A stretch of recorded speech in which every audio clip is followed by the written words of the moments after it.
So let's talk a little bit more about Fully Involved. I know you talked about the Big Four. Mm-hmm. So if you could drop some knowledge on us about that, it's important. I think it's very valuable. All the stuff that I've seen, just kind of go over what that is all about and how it started, and why did it start? What was the catalyst behind it? What was the driver behind coming up with this?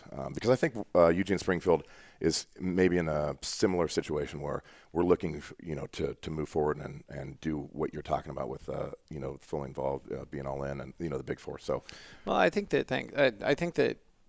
where the Big Four came from, all of this was one giant accident. But the Big Four was just kind of, something that I came up with because somebody said, hey, when someone asks you a question, what do you stand for? What are the 4 things or 3 or 4 things that you stand for, or what's important to you? And that kind of resonated in my mind as I was trying to come up with a way of doing things. It was like a standard of performance where you say, this is how we do things here.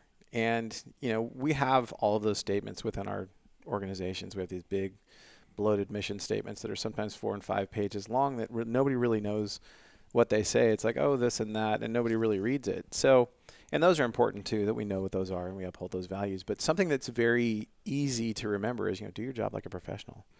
Treat each other right. And that means treating each other right in the fire station, not just the customer service or the public service aspect. That's what's expected. That's what you get paid to do. You're supposed to. But, so often we eat our own, we eat our young in the fire station and we, Yeah. You know what I mean?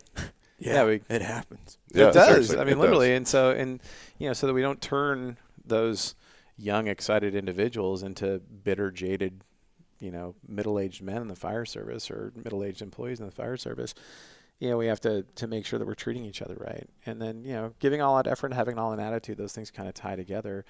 I mean, it's very simple. They're just values that you can point to on the wall. We put them on the wall so that they're there and we look at them and, again, we hold each other accountable to the standard. This is how we do things here. Those are the 4 things that we believe in.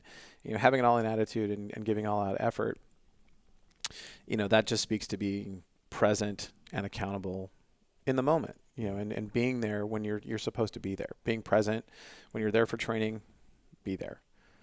When you're on an emergency call, be there, be present. Don't be thinking about something else. Don't be, you got to be focused. I need to be focused for those times, but in terms of being, we work 48s. In terms of being all in and all the time, I mean, it's exhausting. So, when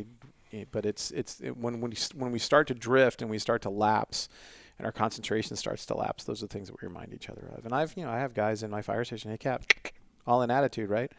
And I have to be reminded sometimes, so because again, like I said earlier, I'm a human being and, I have bad days too. So. Absolutely.